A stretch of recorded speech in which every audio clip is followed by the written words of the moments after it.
Halo teman-teman, kami dari kelompok 5 akan menjelaskan mengenai macam-macam resiko dari manajemen resiko. Nah, sebelum itu, apa sih manajemen resiko? Manajemen risiko adalah serangkaian prosedur dan metodologi yang digunakan untuk mengidentifikasi, mengukur, memantau, dan mengendalikan risiko yang timbul dari seluruh kegiatan usaha. Nah, jadi menurut Susno Jojo Sudarso, manajemen risiko meliputi identifikasi, pengukuran, pemantauan, dan pengendalian risiko dari seluruh kegiatan bisnis perusahaan. Dari 5 macam-macam risiko, saya akan menjelaskan 2 di antaranya. Yang pertama yaitu risiko pasar. Apa sih risiko pasar? Yaitu resiko perubahan harga pasar seperti perubahan suku bunga, nilai mata uang, dan harga komoditas. Contoh resiko pasar adalah kegiatan akibat penurunan nilai investasi karena jatuhnya pasar saham. Resiko pasar merupakan resiko yang timbul adanya pergerakan variabel pasar seperti yang pertama resiko tingkat suku bunga. Nah, di mana terjadi perubahan tingkat suku bunga yang menyebabkan penurunan nilai investasi. Contohnya obligasi dengan suku bunga tetap akan turun nilainya jika suku bunga pasar naik. Dan yang kedua yaitu risiko nilai tukar mata uang asing. Akibat fluktuasi nilai mata uang valuta asing yang bisa menurunkan nilai aset atau kewajiban dalam mata uang asing. Yang ketiga yaitu risiko harga komoditas, yaitu naik turunnya harga komoditas seperti emas, minyak, dan gas yang dapat mempengaruhi nilai investasi maupun operasi perusahaan. Nah, yang kedua yaitu risiko kredit.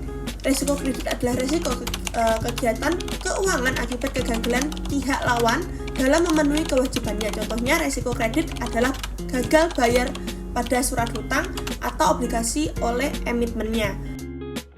Nah, resiko kredit timbul jika pihak lawan gagal memenuhi kewajibannya yang menyebabkan kerugian finansial seperti yang pertama gagal bayar utang resiko, emiten yang tidak membayar pokok dan bunga obligasi yang dijanjikan. Yang kedua yaitu one prestasi, resiko debitur tidak membayar cicilan atau bunga pinjaman ke bank maupun lembaga keuangan lainnya.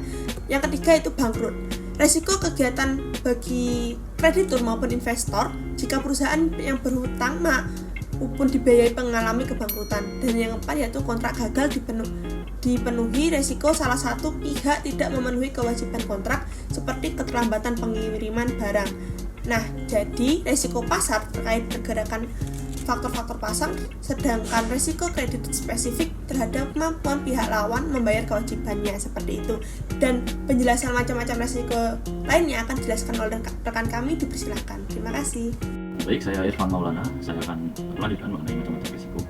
Yang selanjutnya adalah risiko operasional. Risiko operasional adalah risiko yang mempengaruhi semua kegiatan usaha yang diakibatkan gangguan dalam kegiatan operasional seperti human error, kegagalan sistem, atau bahkan peristiwa tak terduga seperti bencana alam. Kebanyakan dari risiko operasional terjadi itu diakibatkan oleh kondisi internal yang kurang baik dalam menjalankan proses atau kegiatan operasional atau kegiatan produksi. Selanjutnya, jenis risiko operasional. Yang pertama adalah risiko proses internal, yakni kegagalan dari proses maupun prosedur. Contohnya, kelalaian dalam pemasaran, pencurian uang, kesalahan transaksi, dokumentasi tidak lengkap, kesalahan dalam memasarkan produk, atau juga pengendalian risiko yang kurang memadai oleh internal perusahaan. Lalu jenis yang kedua ada risiko manusia, yakni kesalahan atau kelalaian manusia, contohnya seperti kecurangan, penipuan, sabotase, vandalisme, atau bahkan terorisme. Jenis yang ketiga ada risiko teknologi, yakni kegagalan sistem teknologi informasi, contohnya gangguan sistem, kerusakan data, atau bahkan serangan cyber. Lalu jenis yang keempat ada risiko fisik, yakni kerusakan aset fisik, contohnya bencana alam, kebakaran, gempa bumi, atau bahkan banjir. Contoh risiko operasional, yakni ada kesalahan sistem komputer, lalu juga ada kecelakaan kerja, lalu juga ada ketidaktelitian atau human error, ada juga kecurangan internal seperti penyalahgunaan aset, atau bahkan kecurangan eksternal seperti pencurian data. Ada juga kesalahan produksi, di mana produk yang dipasarkan tidak laku. Lalu juga ada gangguan teknis seperti lisensi penggunaan software, pemadaman, atau bahkan gangguan server. Lalu juga ada kerusakan aset fisik dan juga ketidakpastian ekonomi yang mana berpengaruh terhadap modal bisnis perusahaan. Selanjutnya adalah manajemen risiko operasional. Manajemen risiko operasional adalah serangkaian proses yang digunakan untuk mengidentifikasi, menilai, dan mengendalikan risiko operasional. Tujuannya adalah untuk meminimalkan dampak negatif risiko operasional pada perusahaan. Langkah-langkahnya yang pertama adalah mengidentifikasi risiko. Menentukan sumber risiko operasional, misalnya merupakan proses internal, atau proses manusia, atau bahkan teknologi, atau bahkan faktor dari eksternal. Lalu mengidentifikasi jenis risiko operasional yang mungkin terjadi pada setiap sumber, dan menilai kemungkinan terjadinya dan dampak dari setiap risiko yang kemungkinan akan terjadi pada setiap sumber. Langkah yang kedua adalah penilaian risiko, yakni mengukur kemungkinan terjadinya dan dampak dari setiap risiko, menghitung nilai risiko, expected loss, dan value at risk atau VAR, serta mengkategorikan risiko berdasarkan tingkat keparahannya atau urgensinya. Langkah yang ketiga adalah mitigasi risiko, yakni menetapkan langkah-langkah untuk mengurangi kemungkinan terjadinya serta dampak yang ditimbulkan dari risiko yang sudah diperkirakan. Contohnya dalam mitigasi yakni meningkatkan kontrol internal, memberikan pelatihan kepada karyawan, lalu juga memasang sistem keamanan serta memberi asuransi terhadap kemungkinan terjadinya kecelakaan kerja. Langkah yang keempat adalah memonitoring risiko, yakni memantau dan mengevaluasi efektivitas langkah-langkah mitigasi risiko, melakukan audit internal secara berkala, serta memperbarui profil risiko perusahaan secara berkala. Lalu berikutnya ada alat dan teknik manajemen risiko operasional. Yang pertama adalah Business Impact Analysis atau BIA untuk mengidentifikasi proses bisnis yang kritis dan dampak dari gangguan pada proses tersebut. Lalu alat yang kedua ada Failure Mode and Effect Analysis atau FMEA untuk mengidentifikasi potensi kegagalan dalam suatu proses dan mencari tahu apa dampaknya. Lalu alat yang ketiga adalah Skenario Analysis untuk menganalisis dampak dari berbagai skenario risiko. Dan alat yang keempat adalah Key Risk Indicator atau KRIS untuk memantau risiko operasional secara berkala. Manfaat dari manajemen risiko operasional diantaranya adalah meminimalkan dampak negatif risiko operasional pada perusahaan, lalu juga meningkatkan efisiensi dan efektivitas operasi, meningkatkan kepercayaan investor dan pelanggan, serta meningkatkan daya saing perusahaan. Macam risiko yang selanjutnya adalah risiko likuiditas. Yakni risiko likuiditas adalah risiko yang dihadapi oleh perusahaan atau individu dalam memenuhi kewajiban keuangan jangka pendeknya karena ketidakmampuan untuk mengubah aset menjadi uang tunai, atau juga bisa diartikan sebagai risiko yang dihadapi perusahaan karena ketidakmampuannya untuk memenuhi kewajiban finansialnya saat jatuh tempo. Ketika setiap aset perusahaan mengalami permasalahan, maka akan berdampak pada kerugian dan mengancam kondisi keuangannya. Permasalahan yang timbul biasanya adalah aset yang tidak laku di pasaran atau harganya turun akibat kurang peminat, sehingga keuangan perusahaan cenderung menurun. Selain itu, risiko likuiditas juga bisa terjadi akibat manajemen perusahaan yang buruk sehingga pemantauan arus kas kurang teratur. Selanjutnya adalah penyebab risiko likuiditas. Apa saja? Yakni perusahaan tidak mampu memanajemen arus kas dengan baik. Lalu yang kedua, perusahaan tidak mampu mendapatkan pembiayaan akibat keterlambatan pembayaran utang dan ketidakpatuhan pada syarat pinjaman. Yang ketiga adalah mengalami permasalahan ekonomi tak terduga seperti saat terjadinya pandemi. Dan yang keempat ada mengalami krisis laba yang berdampak pada turunnya margin profitabilitas. Lalu pengukuran risiko likuiditas. Kita bisa mengukur risiko likuiditas ini dari yang pertama ada analisis kesenjangan likuiditas. Analisis ini adalah bentuk cara untuk membandingkan aset dan kewajiban perusahaan pada rentang waktu tertentu untuk mengidentifikasi potensi kesenjangan. Kesenjangan positif terjadi ketika aset lebih besar daripada kewajiban, sedangkan kesenjangan negatif terjadi ketika kewajiban lebih besar daripada aset yang dimiliki. Lalu cara pengukuran yang kedua, stress test ya. Stress test dilakukan untuk menguji kemampuan perusahaan dalam menghadapi situasi yang tidak terduga seperti krisis ekonomi atau penarikan dana nasabah yang besar. Lalu juga stress test ini dapat membantu perusahaan untuk mengidentifikasi risiko likuiditas dan mengambil langkah-langkah untuk mengatasinya. Yang ketiga adalah dengan menggunakan rasio-rasio likuiditas. Di antaranya ada current ratio atau rasio lancar. Rasio ini mengukur kemampuan perusahaan untuk memenuhi kewajiban jangka pendeknya, jangka waktu kurang dari 1 tahun, dengan aset lancarnya atau rasio lancar yang ideal adalah di atas 1. Lalu untuk quick ratio atau rasio cepatnya, rasio ini mengukur kemampuan perusahaan untuk memenuhi kewajiban jangka pendeknya dengan aset yang diikuti kas atau piutang dagang serta surat-surat berharga. Quick ratio ini idealnya adalah di atas 0,5. Lalu untuk rasio yang ketiga ada cash ratio atau rasio kas. Rasio ini mengukur kemampuan perusahaan untuk memenuhi kewajiban jangka pendeknya dengan kas dan surat berharga. Rasio kas yang ideal adalah di atas 0,2. Lalu ada pula alat ukur lainnya yang bisa digunakan seperti spread bid S, yakni selisih antara harga pembelian dan harga penjualan aset. Spread yang besar menunjukkan bahwa aset tersebut kurang likuid. Lalu juga bisa menggunakan alat ukur seperti kedalaman pasar, yakni jumlah aset yang dapat diperdagangkan tanpa mempengaruhi harga secara signifikan. Pasar yang dangkal menunjukkan bahwa aset tersebut kurang likuid atau tidak laku di pasaran. Lalu bagaimana tips memilih alat pengukur risiko likuiditas? Yang pertama, pertimbangkan jenis aset dan kewajiban yang dimiliki perusahaan atau individu. Lalu yang kedua, pertimbangkan situasi ekonomi dan pasar keuangan saat ini. Dan yang ketiga adalah pertimbangkan tujuan dan toleransi risiko perusahaan atau individu. Manajemen risiko likuiditas. Manajemen risiko likuiditas adalah proses untuk mengidentifikasi, mengukur, dan mengendalikan risiko likuiditas yang dihadapi oleh perusahaan atau individu. Tujuannya adalah untuk memastikan bahwa perusahaan atau individu memiliki cukup uang tunai untuk memenuhi kewajibannya yang jatuh tempo. Langkah-langkahnya yang pertama adalah identifikasi risiko. Mengidentifikasi semua risiko likuiditas yang dihadapi oleh perusahaan atau individu, termasuk risiko pendanaan. yakni risiko yang tidak dapat memperoleh dana yang cukup untuk memenuhi kewajiban yang jatuh tempo. Lalu juga ada risiko pasar yang perlu diperhatikan. Risiko ini tidak dapat menjual aset dengan harga yang wajar dalam waktu yang singkat. Ada juga risiko operasional, di mana risiko yang terkait dengan gangguan pada proses bisnis yang dapat mempengaruhi kemampuan perusahaan atau individu untuk memenuhi kewajibannya. Langkah yang kedua adalah pengukuran risiko, yakni setelah risiko likuiditas diidentifikasi, langkah selanjutnya adalah mengukurnya. Ini dapat dilakukan dengan menggunakan berbagai metode seperti rasio likuiditas, analisis kesenjangan likuiditas, ataupun stress test. Langkah yang ketiga adalah pengendalian risiko.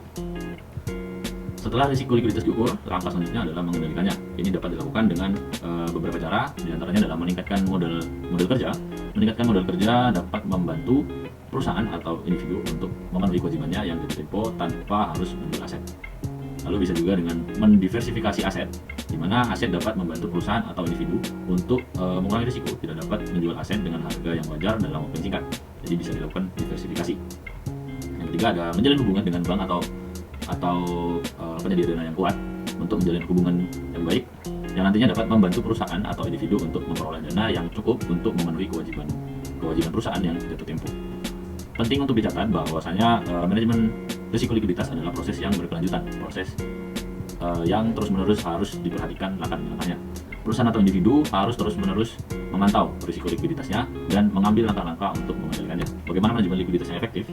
Manajemen likuiditas yang efektif memiliki beberapa ciri sebagai berikut, yakni memiliki kebijakan dan prosedur yang jelas untuk manajemen risiko likuiditasnya, lalu juga memantau risiko likuiditas secara teratur. Yang ketiga, melakukan stress test untuk menguji kemampuan perusahaan atau individu untuk menghadapi situasi yang tidak terduga. Lalu juga memiliki rencana cadangan untuk mengatasi situasi likuiditas yang ketat. Serta dengan manajemen risiko likuiditas yang efektif, perusahaan atau individu dapat meningkatkan stabilitas keuangannya dan mengurangi risiko kebangkrutan. Baik, di sini saya akan menjelaskan mengenai resiko reputasi. Nah, resiko reputasi ini lebih merujuk pada potensi kerugian atau kerusakan yang bisa terjadi pada citra organisasi atau sebuah perusahaan akibat dari tindakan, keputusan, atau kejadian tertentu. Nah, resiko ini itu bisa berdampak pada kepercayaan dan kepuasan pelanggan, kemampuan untuk menarik dan mempertahankan talenta, hubungan dengan pemangku kepentingan, serta nilai saham dan juga keuangan perusahaan secara keseluruhan. Terdapat beberapa aspek yang dapat menimbulkan risiko reputasi. Yang pertama yaitu kegagalan produk dan layanan, yaitu produk atau layanan yang tidak memenuhi standar atau ekspektasi dari pelanggan. Yang kedua yaitu isu etika dan kepatuhan, yaitu seperti melanggar hukum, regulasi, atau norma etika termasuk korupsi, penipuan, dan juga pelanggaran privasi. Yang ketiga yaitu isu keberlanjutan dan lingkungan, yaitu kegagalan dalam mengelola dampak lingkungan atau tidak memenuhi standar keberlanjutan. Yang keempat yaitu krisis media sosial, yaitu sebaran informasi negatif atau salah secara cepat melalui media sosial. Dan yang terakhir yaitu kegagalan manajemen krisis, yaitu penanganan yang buruk terhadap situasi krisis yang dapat menimbulkan kepanikan atau ketidakpercayaan publik. Terdapat salah satu studi kasus yang cukup terkenal mengenai risiko reputasi di Indonesia, yaitu studi kasus yaitu melibatkan PT Bank Sentral Asia Tbk atau BCA, salah satu bank terbesar Indonesia pada tahun 2013. Nah, BCA ini menghadapi sebuah isu yang berpotensi merusak reputasi terkait dengan gangguan layanan internet m-banking dan mobile e-banking yang terjadi secara bersamaan pada awal tahun tersebut. Latar belakang dari kejadian tersebut yaitu pada awal tahun 2013, BCA itu mengalami gangguan teknis yang menyebabkan layanan klik BCA atau internet banking dan MBCA atau mobile banking tidak dapat diakses oleh nasabah selama beberapa jam.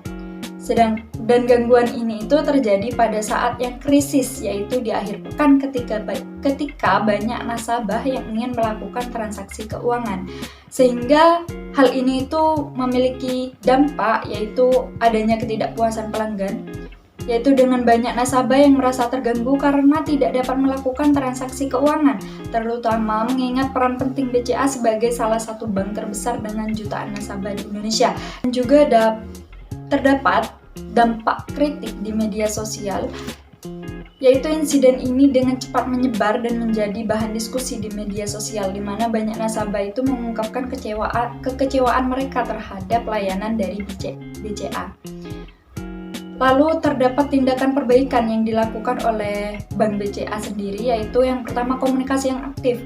Nah, BCA dengan cepat mengakui adanya masalah dan menginformasikan kepada publik melalui berbagai kanal, termasuk media sosial dan website resmi, tentang apa yang terjadi dan langkah-langkah yang diambil untuk mengatasi gangguan. Yang kedua yaitu perbaikan teknis.